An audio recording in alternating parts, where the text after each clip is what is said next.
Hey, this is Tommy John, and you're listening to the Sports Circus.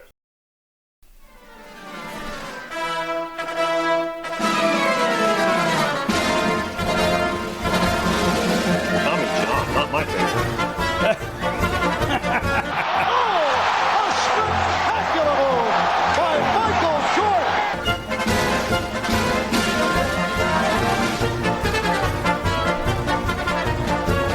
Yes, there's your long ball. Stretch. You can put it on the board. Yes. Welcome to the Sports Circus. I'm your remaster Sal, live from Las Vegas in the AMP TV studio, AAMP TV. Today's show is brought to you by UppercutChops.com. Check out their tasty selection of all-natural, dry-aged USDA Prime Angus and Prime Wagyu steaks and chops. Wait till you try their best-in-class New York steaks, the filet mignon, of course, the king of all those massive cowboy cut and tomahawk cut ribeyes. Best I've ever had, best in the business as far as I'm concerned. Hell, wait till you try those half-pound Wagyu Prime burgers. Unbelievable. Anyway, find out what's for dinner at uppercutchops.com. That's uppercutchops.com, or give them a call at 714-948-0100, 714-948-0100, 714-948-0100 for uppercutchops.com.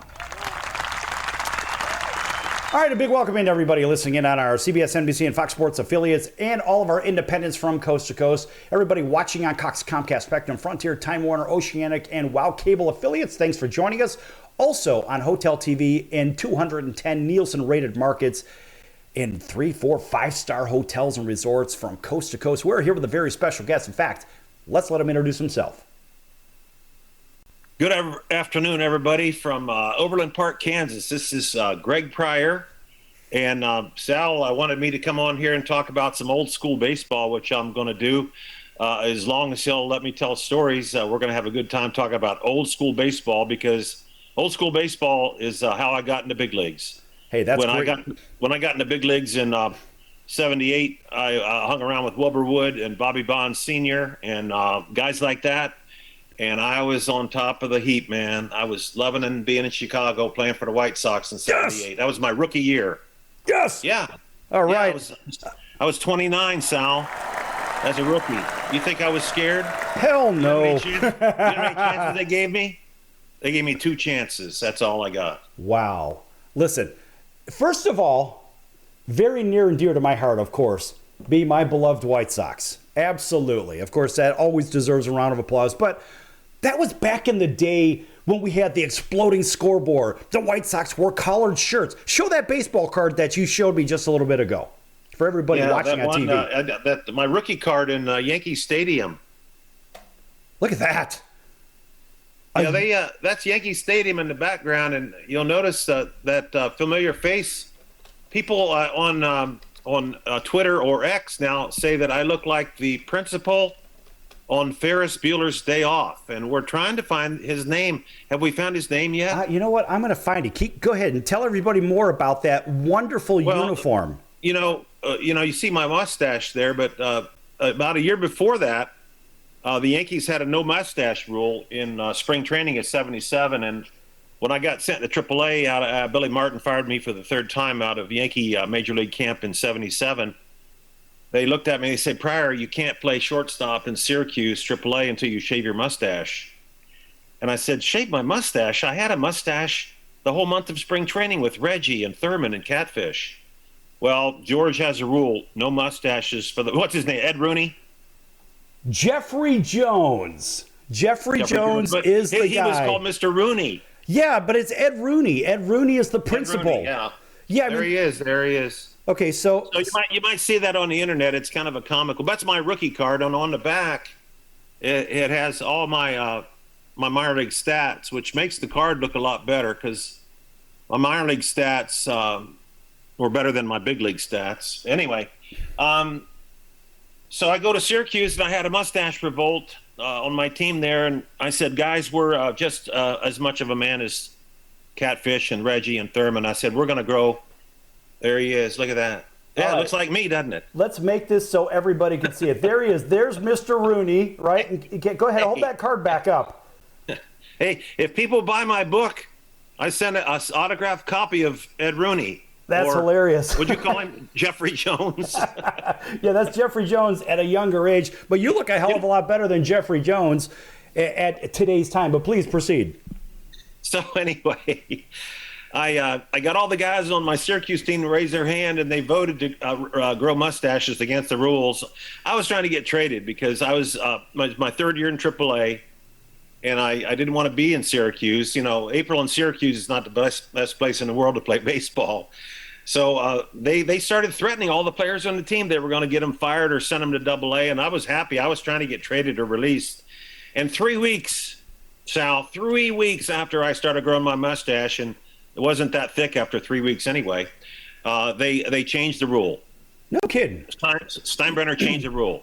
He goes, all the minor leaguers can grow mustaches. So all the guys on the team, they're patting me on the back.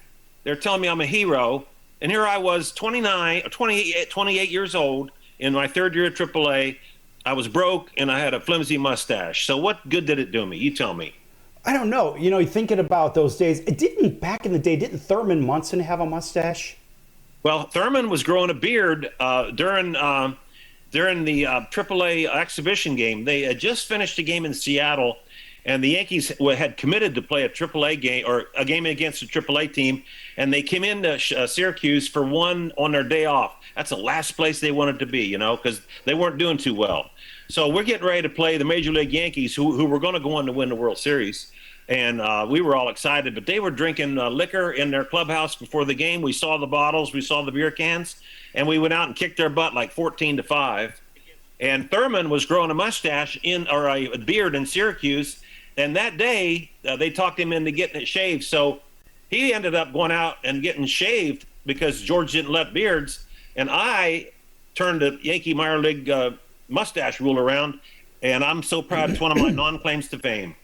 You know, that is a very big hill to climb. And for you to be able to turn that around, that's nuts. Because, you know, that no facial hair thing, that clean cut look thing, how'd that work out?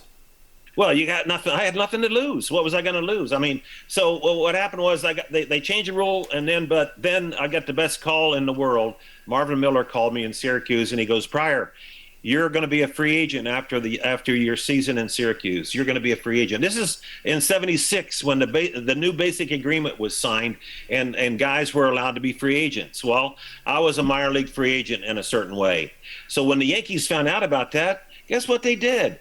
They said, Pryor, we traded for you for Sandy Alomar Sr., and we're going to fly you to New York, and we're going to sign you to a 2-year contract. And I'm thinking, with Greg Nettles at third, with Bucky Dent at second, or a short, and with Willie Randolph at second, where's Greg Pryor going to play? So I wasn't going to go because I told him, I said, no, I'm going to be a free agent. So you know who told me on Syracuse that I should go? Gene Locklear, called the chief. He was a Lumbee Indian from North Carolina. He was a major league veteran. He goes, Pryor, go over there and talk to him and get some experience. So I'm thinking, yeah, that's pretty. I'll go to the Bronx. I'll let the Yankees pay for the steaks, you know? So I fly to New York. I met with Steinbrenner up in his office, and he walks in. He goes, Pryor, we got a 2-year contract for you, and it's going to be more than the minimum, but we're going to call you up to the big leagues. And I said, sir? I said, where am I going to play?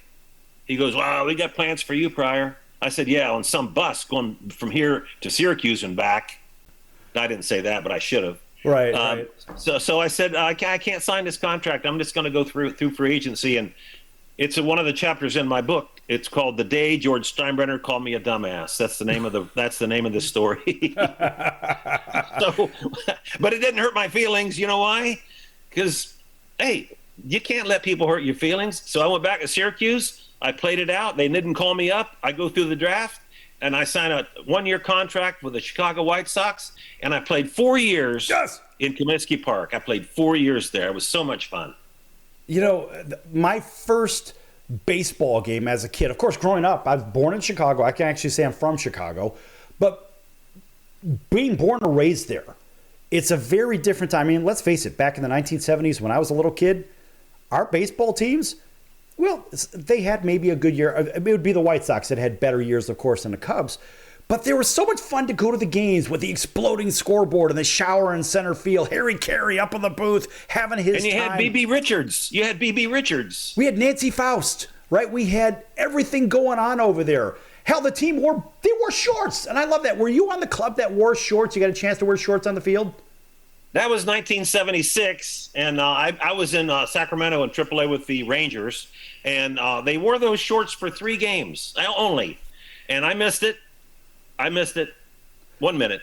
Yeah, well, look at it this way. Maybe you missed it by a minute or so, but at the end of the day, I mean, those were glory days for fans, when the fans really mattered. I mean, geez, today's game, they matter, of course, but it's all the TV money that matters in today's time as I see it. And it's sort of an abomination to the fans because the fans got lost in the shuffle. In fact, I want to talk about that in the next segment because, people like going to ball games, but then again, they're worried about, I don't know. We have 40 seconds left in the segment. We have the babysitters. We have, look, back in the day, folks, it was about going to a baseball game, not knowing how long the game was going to go. And if it went extra innings, you got bonus baseball. And we love that as fans. Right or wrong, Greg? Hey, we in the dugout, when it got to be the 9th inning, it was a tie ball game. We used to say to each other, hey, let's go somebody. We're not paid for overtime. Because in our life, we were trying to get more rest, and we didn't want to play another 3 hours. 3 hours was enough. 2 hours was enough. As long as you played 9 innings, you got a winner or loser. That's what people came for. But when I got to know that the game was going to last as long as it was going to last, who cares? You go out and play it because it's very suspenseful. Extra innings they've taken the suspense of extra inning games off the table. 100%. All right, folks, we're going to be back here with world champion Greg Pryor, a pretty damn cool guy, and guess what? A former White Sox player as well. Don't go anywhere. Last more to come here on the Circus. Back in just a few minutes. Don't go anywhere.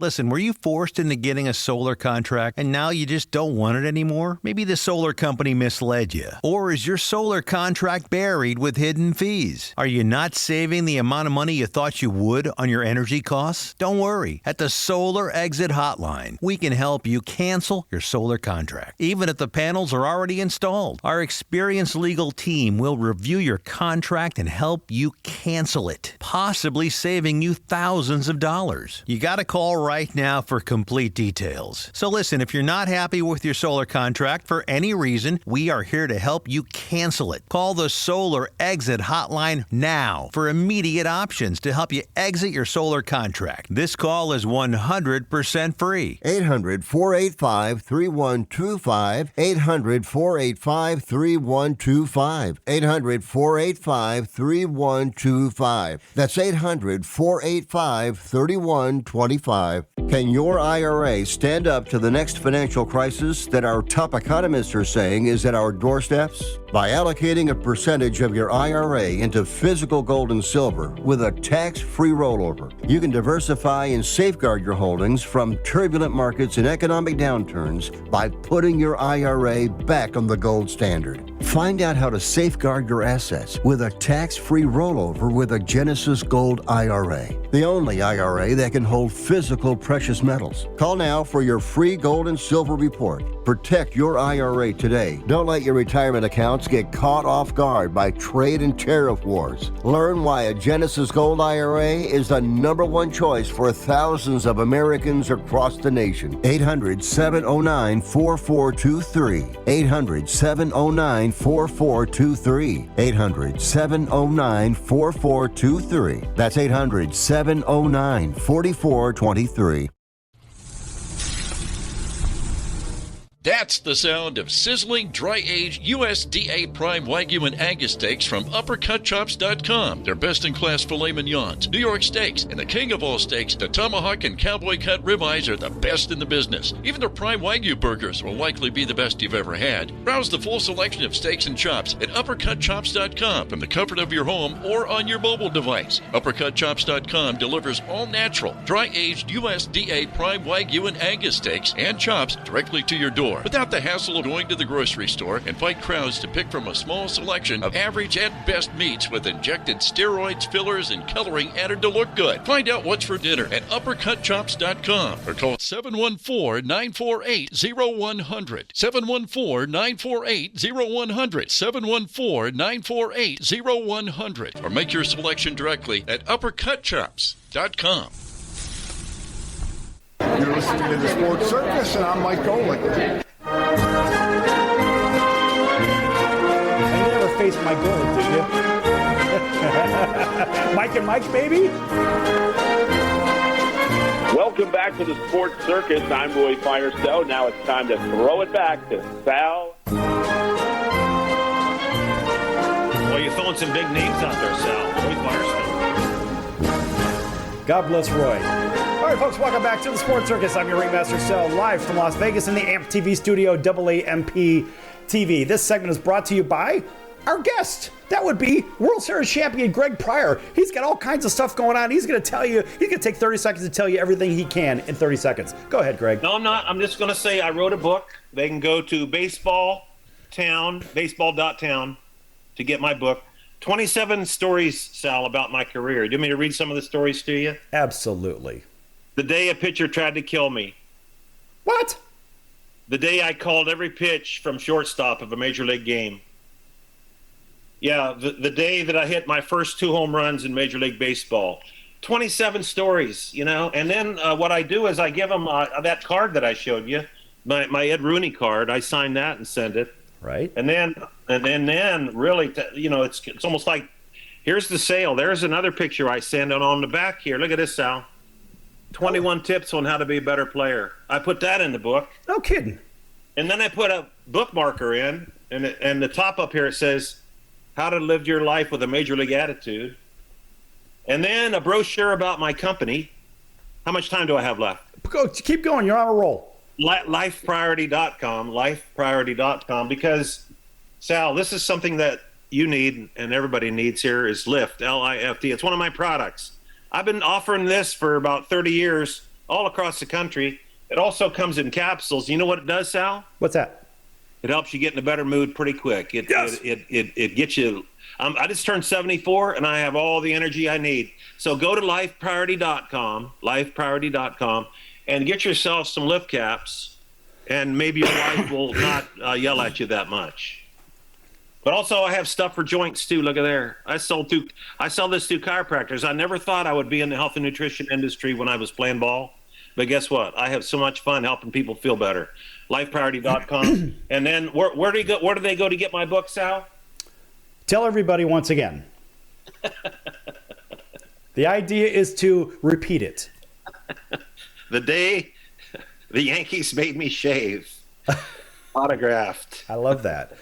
You know, it took me a long time to write it, but it took me longer to create the stories because I got stories from back when I was a rookie when my manager told me to quit in A-ball, you know, because I was 29. I was a rookie with the White Sox, and I made 2 errors one night in Comiskey Park, and we played against the Orioles, and Bob Lemon was the manager of the White Sox, and I thought I was done. You work all your life to get a chance to play in the big leagues, and you mess up 2 balls. I let in 5 runs. We lost the game. So after the game, I'm walking around like a dog with no tail, right? Here comes Bob Lemon, the Hall of Fame pitcher that managed the Yankees in '78 to the World Series. He puts his arm around me, and he put his nose right in my face, and that was a big nose he put in my face. He goes, hey, you're in there tomorrow night, kid. Go get him.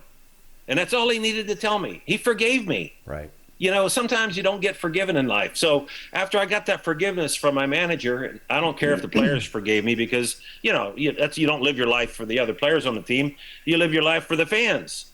I got back in there and I played 10 years, Sal, because of Bob Lemon. That's incredible. And, you know, a lot of people seem to forget that. Look, folks, first of all, if you've never picked up a baseball and played or whatever, hit one, whatever, first of all, it is a very, very tough game to play. Now, I didn't get a chance to go as far as Greg did. I got injured at a young age. Look at that. Hold it closer to the camera. Let me zoom that in for you. Now, say something so the camera switches.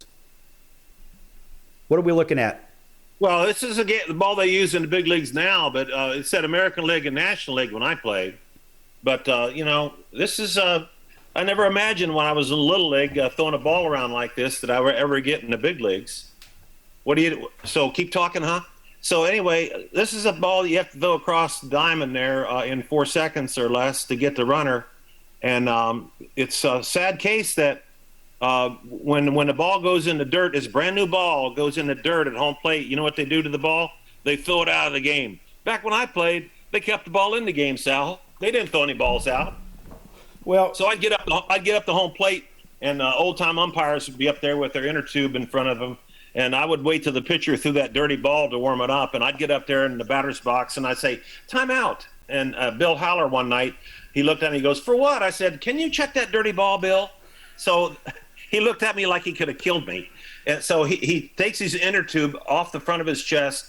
He calls for the ball to come in, and I walked right over next to the catcher when he was showing the ball to the umpire. It was filthy because I just caught it pop-up, and I rolled it back to the mound.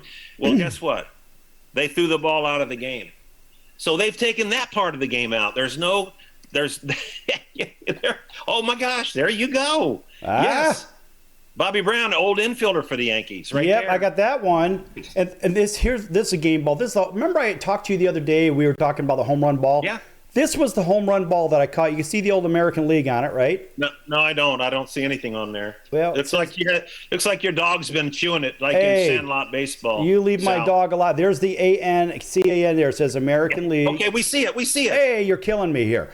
But anyway, but I'll tell you what, in my opinion, just me, there is a dramatic difference in this baseball weight versus this baseball weight. I can feel the difference. I can feel it. Come on, Sal. I can feel the difference. But all in your head. It must be. All right, I have a giant head, so there's a lot going on in there. But, in the last segment, I had mentioned something about the fan experience, right? We think about bonus baseball. I want to go back to that for a minute because nowadays it seems like everybody's worried that goes to a game. Well, we need a faster game. We need, as a fan, mind you, right? We need a game that only lasts a certain amount of time. So now you've got all these stupid rules, right? And the rules drive me crazy. The pitch clock and all this crap, whatever. I lose my mind with this stuff because the game, in my opinion, has been so compromised. I don't even know this game anymore. It looks like a Little League game out there. What do you think? Oh, come on now. I told you I didn't want to get on the I won't get into it. I know you don't want to get into it. We're not talking old school now. The young people watching this, they have no idea about old school baseball. And my hope, Sal, and with your support, I'm going to try to put together a baseball history TV show for YouTube. It's going to be a weekly show. And I'm going to bring back some history about baseball, and fans are going to love it. So I'm going to invite everybody listening right now to go to baseball.town, send me your email address, and when we get ready to do the show, I'll blast them out an email, and they can tune into the show and watch it. It'll be a 30-minute show, and I can't tell you the format because somebody will steal it and try to copy it from me. But I've got the winner, and I can't wait to show people old-time baseball. So baseball.town. Hey, you know what? Let's have a little fun here, and it's a little late in the game. But I'll tell you what. I'll open up a phone line if somebody wants to call in. Dial 702-799-9935, 702-799-9935. Again, 702-799-9935. I will answer the phone. I've got it right here. I will answer this. I'll see you call. And I'll tell you what. I'll go ahead. I'll put the speaker on so you can ask your question. I hope we get one call. It means that nobody's watching if we don't get a call. Who wouldn't have a question of you and me? Not necessarily, because you never know. Maybe some people say, I don't want to hear myself. Well, guess what? We're going to hear you. So if you have the chutzpah to call, whatnot, go ahead, give a call, and ask a question. You have a question. This guy's got a billion stories. And, we need about, 3 or 4 or 5 weeks to have a full show, to really let Greg tell everybody about everything that he has done in the baseball world. By the way, folks, in case you're just tuning in, we're here with World Series champion, 10-year Major League veteran, Greg Pryor. Of course, a nice round of applause for Greg for joining us. He's got lots of great stories and even some cool things on the wall. Now, before we started this program, what's on your wall once again? That's really cool. Everybody watching on TV can see this. Well, in the 85 World Series, we played the Blue Jays in the American League Championship game, or series, and we beat them 4-3.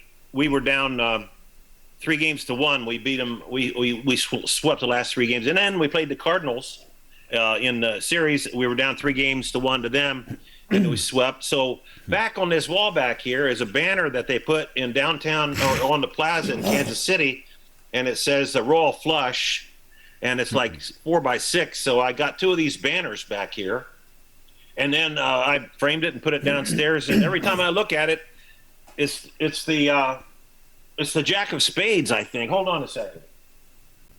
Nah, it looks like a card, but it says Royal Flush. Get it? I like Royal that. Flush. Yes, I like that. And that was that was a great World Series. You're in Vegas. It was a great matchup between the Cardinals and the Royals, and that was one of those ones that was like the All Missouri. You call it All Missouri or Kansas I-70, border war. the I-70 series. The I-70, exactly, the I-70 series. That was a lot of fun. And that was a really good team. Boy, there's a lot of good players on your Royals team. Of course, we had one of those in Brett Saberhagen on the show some time ago. But at the end of the day, this was a very exciting series. I remember that as a kid. Yeah, it was great. We had George at third, George Brett, and Frank White at second, and they built bronze statues for those guys at Kauffman Stadium here in Kansas City. And when I got traded here, there was 6 guys in the All-Star game on the Royals: Hal McRae, Willie Wilson, Quisenberry, Brett, and Frank White, and Hauser was the manager. So we had 6 players that went to the All-Star game in Montreal. And when I got traded from the White Sox to the Royals in '82, I didn't like the Royals at all. And I told them, I said, I didn't like you guys.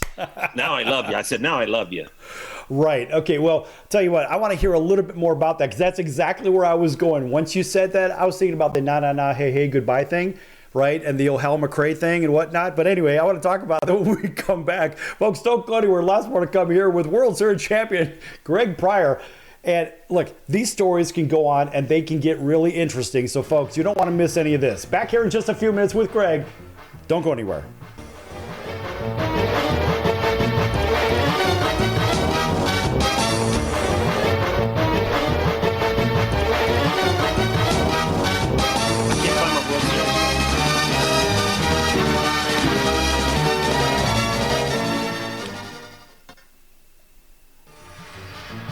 I'm your ringmaster Sal of the Sports Circus, a primetime nationally syndicated television, radio, sports, and entertainment show. The Sports Circus covers topics others are too scared to talk about. There's no other primetime show like it on here that'll punch you in the face and you'll beg for more. Join me, Hall of Famers, world champions, and all-star celebrity guests for chaos and controversy here on Libsyn and all podcast platforms, plus thesportscircus.com. Remember, folks, it's a circus and we prove it every day.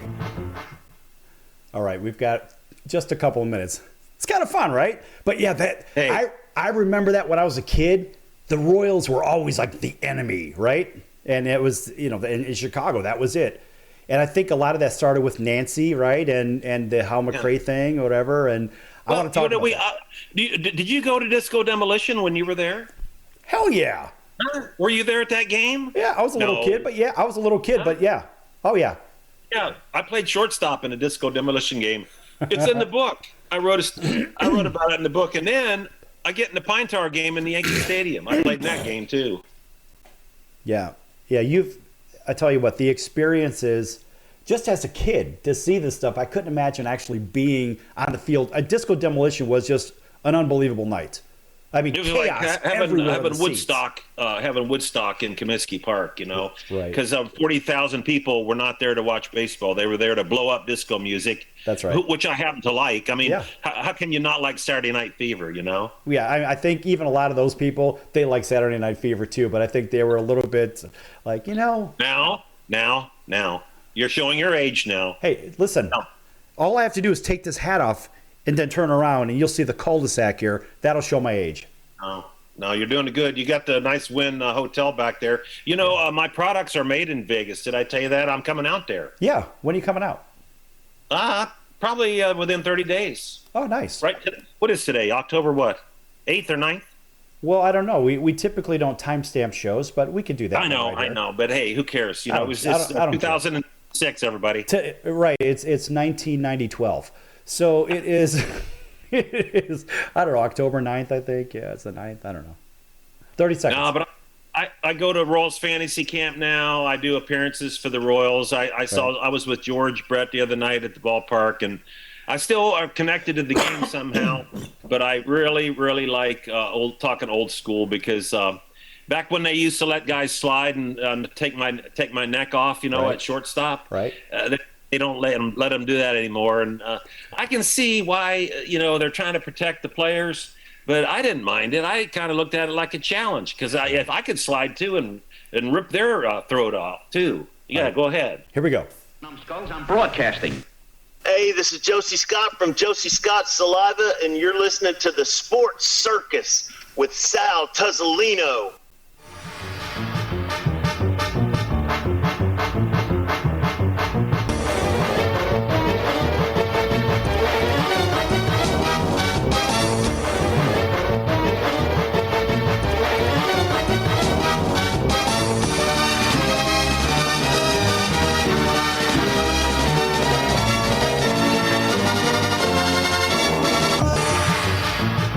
Welcome back to the Sports Circus. I'm your ringmaster Sal, live from Las Vegas in the AMP-TV studio. AAMP.TV stands for All Ages Media Programming Television. In case you're keeping score, maybe you need a show produced. Maybe you're looking for some creativity, some creative ideas, some whatnot. AMP-TV, AAMP.TV, or check out, well, you know what? You can just check out all of our shows at thesportscircus.com. They're all produced by AMP-TV. A nice round of applause for AMP TV. And of course, welcome back to everybody on TV and radio. You know who you are. Everybody streaming on YouTube, thanks for joining us. Again, if you want to ask World Series champion, that would be Greg Pryor. Yes, 10 years in Major League Baseball.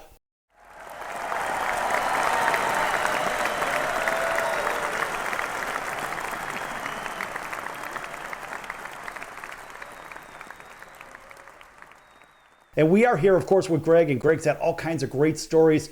And Greg, where do we leave off? In fact, I know where we left off. And it was when you were dealt from the White Sox over to the Royals, and there was that hatred thing, whatever, you don't like these guys. Why didn't you like them, and where did that whole thing start? Yeah, thank you. And hey, I want to know more about AMP TV because I'm looking to do a baseball history show, and maybe they might be interested in working with me on my show. What do you think? Absolutely. I think we can arrange for that, and that'll be a conversation we'll have offline. But again, a very nice thing. And of course, thank you for the play. When I played with the White Sox, the Royals would come there, and they would walk around like they were the best team in baseball. And some years they almost were.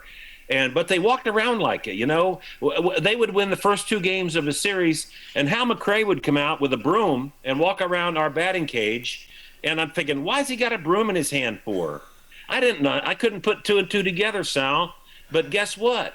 He was telling our whole team that they were going to sweep us, And then he would put his ear down close to the ground, and they would say, "How come Hal McRae's doing that?" They said, "Well, because the night train's come through this ballpark tonight, and the Royals are going to kick the White Sox butt." So I get traded to them in '82 in spring training, and I had to change from that beautiful lapel shirt of the White Sox shirt. Where's my card here? Yeah, I had to change from that uniform to this one. That's my Royals cover for all the Royals fans watching. Right. And I had to go and put on this Royals uniform, and I walked in the clubhouse the next day as another, on another team, and George Brett runs up to me and he goes, "Greg Pryor?" I said, "Yeah." He goes, "We trade for you?" I said, "Yeah, George, last night." He goes, "Let me ask you a question. Whenever I was on second or third base in Comiskey Park or here at Royal Stadium, you never said a word to me. How come you never said hi to me? In 4 seasons, you never said hi to me." I looked right in his face and stared at him. I said, "Because, George, I hated you. I hated you." He goes, "Sir?" I said, "Yes." He goes, "Do you like me now?" I said, "I love you now." So George and I hung together for 4 seasons. I locker next to him in the Pine Tar game. And I probably had more dinners with him than I did my wife for 4 years. And obviously he's one of the greatest third basemen to ever play. And when he got hurt, I had to play for him. So put that on for size. Oh my God, that's hilarious because I hated you. I mean, that's good stuff. I mean, how do you not laugh with that? Oh man, don't mind me, folks. It's live. Anything could happen.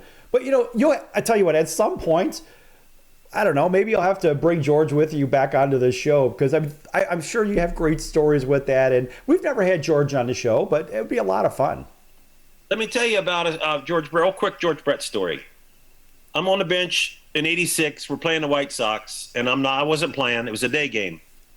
George, I'm sitting next to him, and he taps me on the leg, and he goes, "Hey, Pryor, you got a bat that feels good." Now, mind you, this guy's in the Hall of Fame asking me to borrow my bat. I was feeling pretty good, right? And I was embarrassed because I had stolen one of Frank White's bats, and I didn't have my own bat. So I said, "Hey, I'm using Frank's bat down there. It's a dark one with tape on the handle." So I get looked up, and there's George swinging my bat or Frank White's bat on deck circle. He gets a hit. They stop the game. It was his 2000th hit. He cracked my bat on his 2000th hit. After the game, I go up to his locker with it. I said, "Dude," you need to keep this. This is your 2000th hit. Sal, that's 10 years of 200 hits, right? You know what he said? He says, "I can't believe I used that crappy bat. I went 1 for 7. I'm still hitting 230. I said, "Well, what about your wife?" He's, "I ain't never get married." "What about your kids?" He's, "I ain't going to have no kids." I said, "Sign it to me." He signed it to me. I still have it. Oh, that's great stuff. That's a great story. You know, folks, you don't hear that stuff very often, but I mean, come on.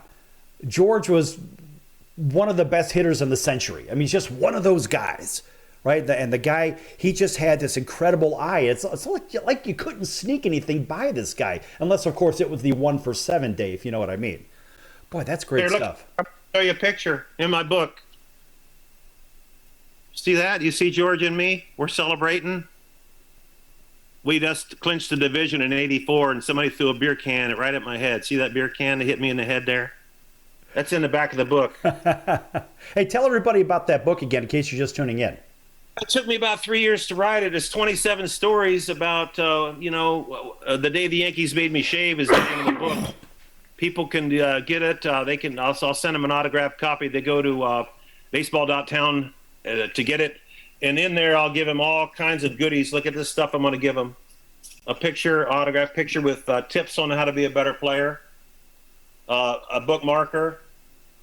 And then a brochure on my company, Life Priority. Go to Life Priority and grab you some lift caps, because lift caps will make you feel better. They match your shirt. Look at you. You got a red shirt. That's a red label. Yes. Hold that brochure back up, but hold it still so people can see the brochure of what it is they actually have the ability to learn about. Your life. I didn't want to be in the nutrition industry. These are dietary supplements that I offer. And I never thought I'd be in this industry, Sal, but let me just make a couple points to the listeners, because this is about as serious as I can be. You don't get all the things that you need in your food. Sorry, you don't. You can call my company, and we'll help you understand what else you need. We'll ask you to give you good help.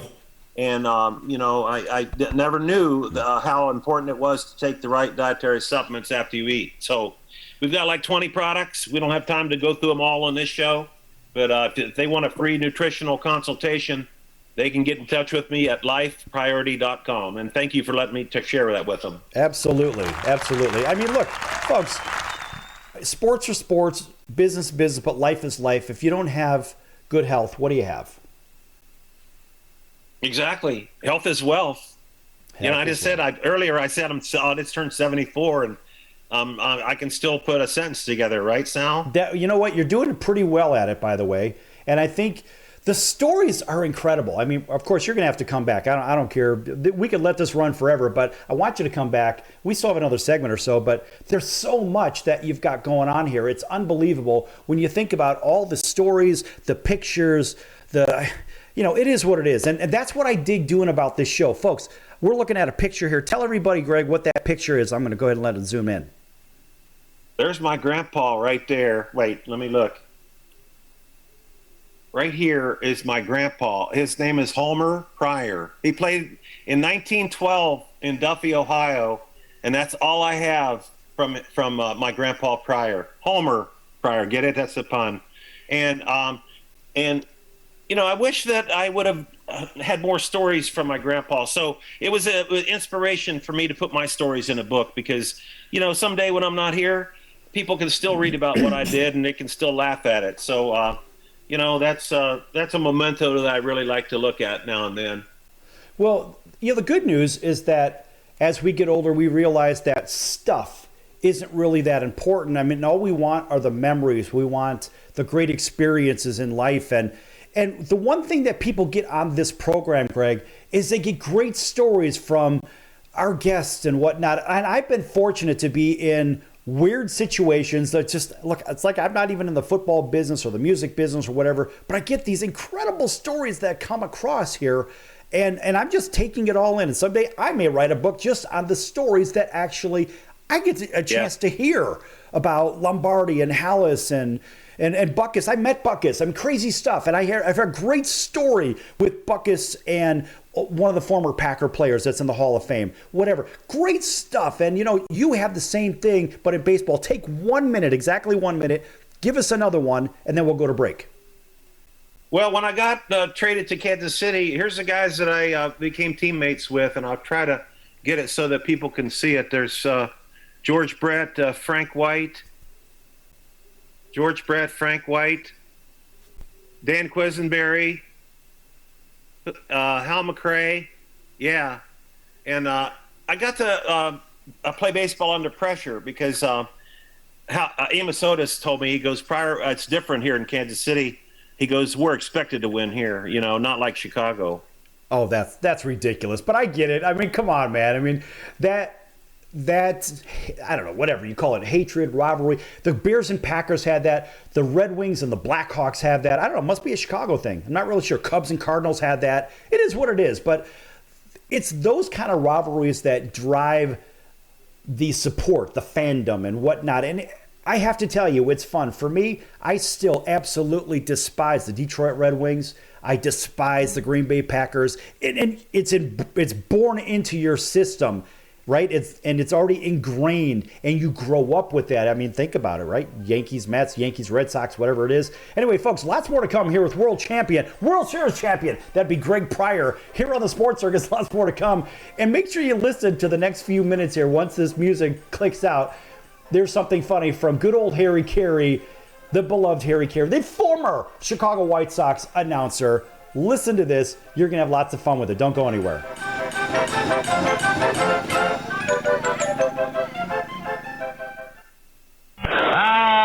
Can't be fun at the old ballpark, friends. High pop fly. That would be a home run in a phone booth. I don't know what the big deal about Cracker Jack is. Did you ever go and buy a pack of Cracker Jack thinking you'd get a prize and find no prize in the box? Here's the pitch. That might not sound important to some people when you're a little kid, especially from humble origin, and they cheat you out of a prize. There's a bouncing ball.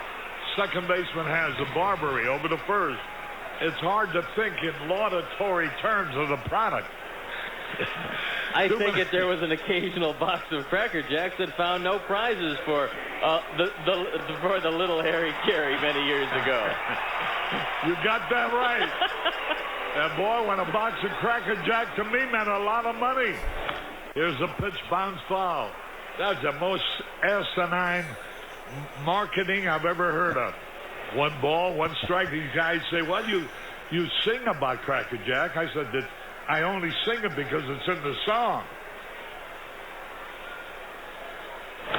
Here's a pitch foul back. And I wouldn't be a bit surprised, even to this day, some youngsters who buy a box of Cracker Jack don't find a prize in the box. 1 ball, 2 strikes, 2 out. Well, if you're going to talk about our congressman being crooked, here's a pitch foul out of play. Why not talk about commercial products who don't do what they represent to do? There's a smash to Squires. He's got it. 1, 2, 3, nothing across. We're going to the bottom of the 7th now to score. All tied up. Milwaukee 4, the White Sox 4. Hey! Everybody! All right, Nancy, let me hear you. To the ball game. Take me out to the crowd. Buy me some peanuts and Cracker Jack.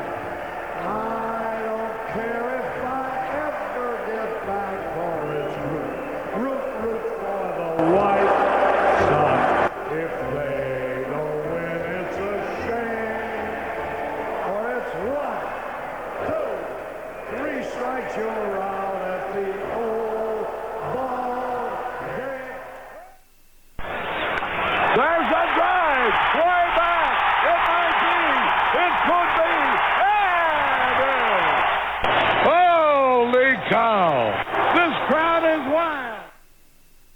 Hello, Jack McDowell here, Black Jack McDowell, and you're watching the Sports Circus, which is totally cool. So you have a great time watching. Have some fun.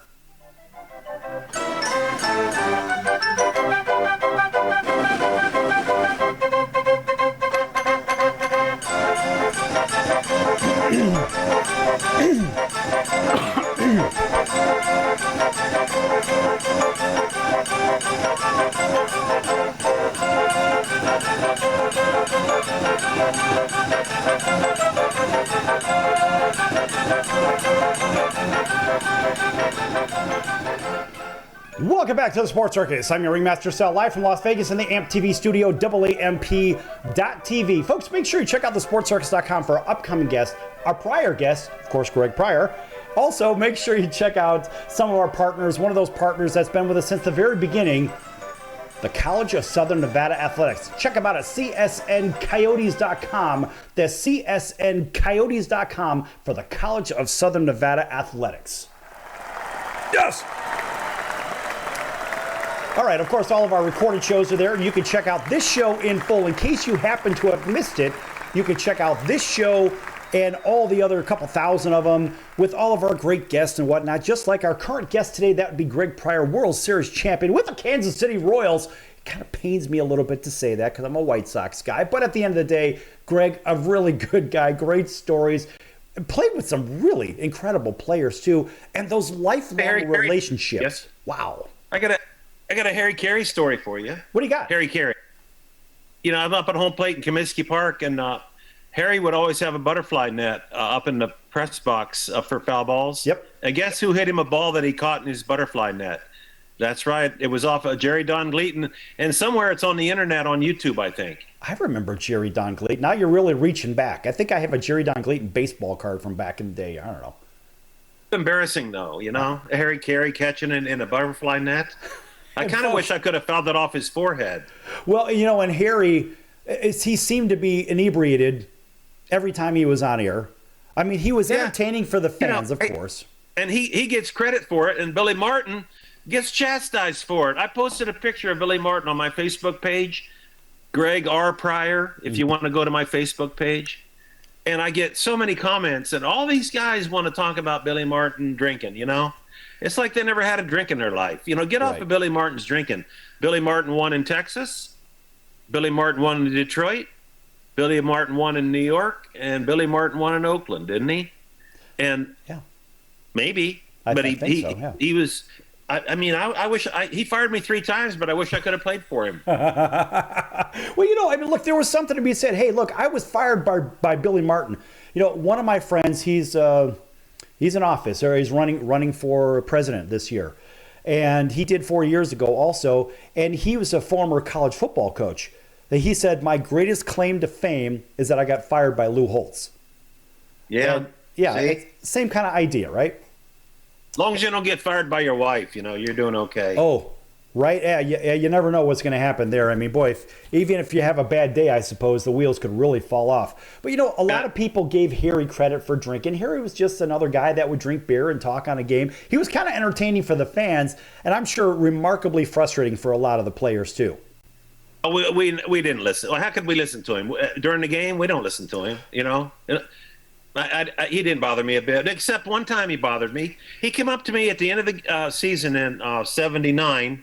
I had a real good season, and we're doing live TV back to Chicago from Anaheim, and he gets the microphone right in front of my face, and he goes, Greg Pryor, you're going to be back here again next year. You have no doubt. You're the best shortstop we've had here in a few years. But, Greg, who do we need to get rid of off this team to make it better? What? And he stuck the mic right in my face. I think, no, you don't do that to me.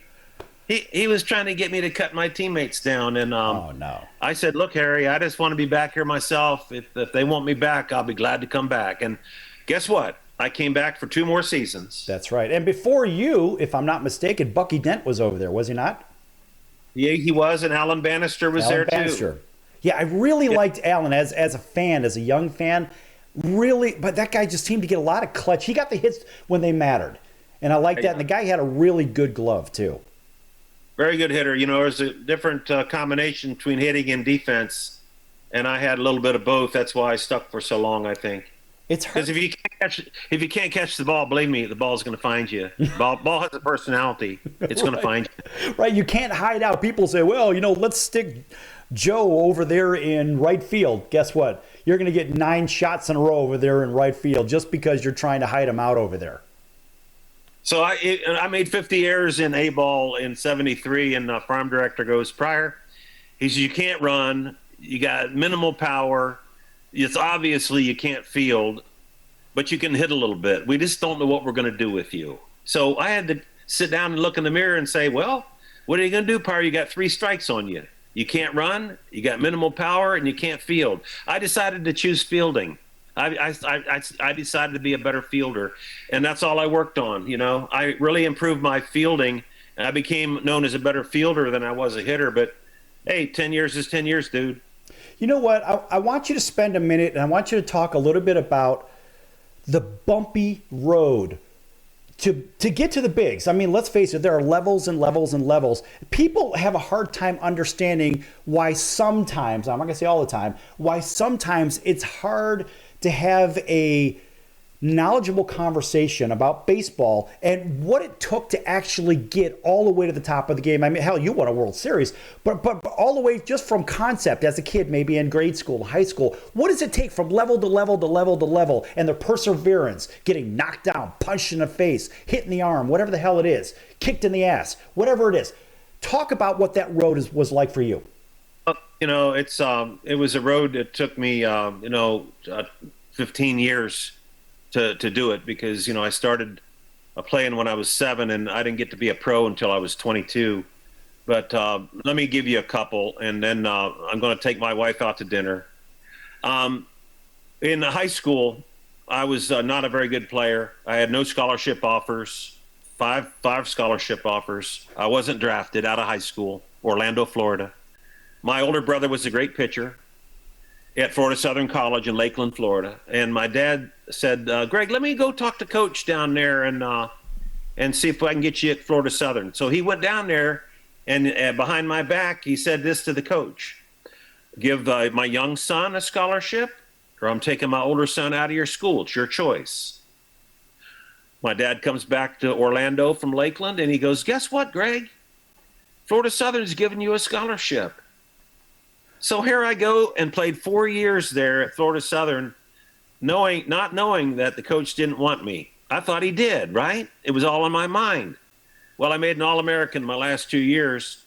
And then I get to my rookie season in Geneva, New York. I was a Washington Senator, and I made a bad play in a game my rookie year in 71 in Geneva. And the coach was reading the lineup out for the second game of the doubleheader. And he gets to the 9th hitter of the second game, and he looks at the catcher, a backup catcher, and he goes, Rich, I'm going to watch you at third base this game, and you're going to hit 9th. And he pointed right at me. He goes, Pryor, you can take your uniform off, and I don't care what you do. Right in front of the whole team. Now, I was thinking about joining the commune, because it was back in the late 60s, early 70s. But guess what? That didn't stop me. And then I had my last comment here is 1975 spring training. Billy Martin sent me out of the Ranger camp, and he comes up to me. Billy Martin was managing the Rangers, and he goes, Pryor, he says, if I need an infielder, you're the one. I'm calling you up. So I'm at the top of the world. I'm close to the big leagues, right? Well, I go to minor league camp. Farm director goes, you're going to go to Pittsfield AA. I said, no, you don't understand. Billy Martin is going to call me up. I need to be in AAA. He goes, Billy Martin doesn't run the minor league camp. You're going to AA. Any other questions? I said, yeah, would you give me the difference in money between AAA and AA? It's only $250 a month. He goes, you're going to get AA money. You sign for it, and that's all you're going to get. And I looked at him. I said, I quit. I went home to Orlando. I quit. I quit baseball. I thought about it for 3 days, and I guess I had no other options. So I said to my parents, I said, I'm going to go back. I called the manager of the Double-A team, and I said, Joe Klein. I said, Joe, it's Pryor. I'd like to come back and play. He goes, show up tomorrow morning. I'll tell Hal you're coming. Let's go to Pittsfield and have a good season. I go to Pittsfield. Now here I end up on your show after 10 years in the big leagues, right? That's the kind of stuff. I got more for you, but those are 3 things that happened to me that really got me over the hump. It's a real bumpy road that I think a lot of people don't know. I mean, I was on that road. I know that road, but I got hurt. It ain't about me. But my point is, I know part of that road, and the stuff that you're saying and the small money, I know this one. I mean, listen, folks, it is a very bumpy road, but this guy endured the road, and he got to the very top. He had some great times playing with some great people, made some lifelong relationships as well, got to hoist that trophy, did everything that you're supposed to do if you're a kid. That's what I'm going to do. But the bigger question is, the last question I have, did you ever hit that when you're a kid? It's the bases are loaded, bottom of the 9th, and you're down by 3. Did you ever hit that grand slam, that walk-off home run? We never knew it as a walk-off back then. It was just the home run in the bottom of the 9th. Did you ever get your chance to hit one of those? Well, luckily for me, I hit one in Comiskey Park against the Oakland A's. Billy Martin was managing, and Beck and Charlie Finley were at the game, and I hit a 2-run pinch hit, a home run to win the game. And then I hit 2 in Kansas City in one season in '84. I hit one off the Baltimore in the bottom of the 9th, and then I hit a 16-inning walk-off home run in Kauffman Stadium. Yeah. Well, I'll tell you what, those are memories that will never escape you. And you have a book. I want you to take a quick minute, tell everybody about your book, tell everybody about what you're doing from health and nutrition, and go ahead and start now. My book's called The Day the Yankees Made Me Shave. See that mustache there? Like the principal on Ferris Bueller's Day Off. What's his name, Mr. Rooney? Yes, Ed Rooney. What's his real name? Jeff Jones? Jeff Jones. Well, they think that I look like Mr. Rooney, but it's called The Day the Yankees Made Me Shave, and I'll be glad to autograph it for you, your husband, your uncle, your grandpa, or your son. It's got 27 stories about my career. And then, lastly, thanks for mentioning my company, Life Priority. LifePriority.com. Tell everybody about Life. Dietary supplements. There you go. Look at this. Take 30 seconds. Take 30 seconds and tell everybody about your top 2 products. Well, it's hard to talk about my top 2. Come on. You have a top 20, I know. But just pick one, spotlight it. 2 lift caps will get you feeling really good in about 30 minutes. It's created by a genius. Let me show the book here. I met these people when I got out of baseball. They wrote the book Life Extension. And they created these formulas that I offer. So if all they want to do is get lift or lift caps, lift is powder capsules here. Be glad to get one of them. Go to lifepriority.com, try them. I'll just warn you, once you start using them, you might not stop. It's kind of a trick, but it's healthy for you, and it's better than all those other things that people are using that aren't so good for them. So go get my book, get my supplements, and Sal, it's been wonderful, and I'm going to see you in Las Vegas. Absolutely. Always a pleasure. Listen, make sure you give me a little lead time. We'll bring you back whenever you want to come on because it's fun. You have so many stories, but they're real. It's not some scripted BS. No, folks, this is legit. All right, so for World Series champion Greg Pryor, I'm your ringmaster, Sal, and we'll see you in about 23 hours right here on your favorite station. Pick your favorite affiliate. Cox, Comcast, Spectrum, Frontier, Wall Cable TV, Fox, NBC, CBS, whatever. We're everywhere you can't get away from us, even the Mars rover. So long, everyone. Thanks, everybody. That's the sound of sizzling, dry-aged USDA Prime Wagyu and Angus steaks from UppercutChops.com. Their best-in-class filet mignons, New York steaks, and the king of all steaks, the tomahawk and cowboy cut ribeyes are the best in the business. Even their Prime Wagyu burgers will likely be the best you've ever had. Browse the full selection of steaks and chops at UppercutChops.com from the comfort of your home or on your mobile device. UppercutChops.com delivers all-natural, dry-aged USDA Prime Wagyu and Angus steaks and chops directly to your door. store without the hassle of going to the grocery store and fight crowds to pick from a small selection of average at best meats with injected steroids, fillers, and coloring added to look good. Find out what's for dinner at uppercutchops.com or call 714-948-0100. 714-948-0100. 714-948-0100. Or make your selection directly at uppercutchops.com.